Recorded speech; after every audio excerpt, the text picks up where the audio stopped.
If you are stuck in Play Store and you cannot download the app, it is pending all the time, there is a simple thing that you can do, or actually a couple of steps that you can do in order to try to fix this issue.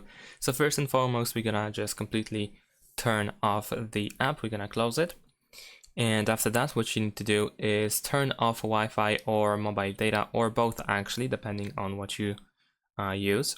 After that, we can also go to settings and scroll down to additional settings, choose date and time, and make sure that time and time zone is actually set up to be automatic. We want it to be automatic. So if you manually adjusted the time or date or anything like that, you might need to switch it back to automatic. After that, we can turn the Wi-Fi back on, or mobile data, once again depending on what you want to use.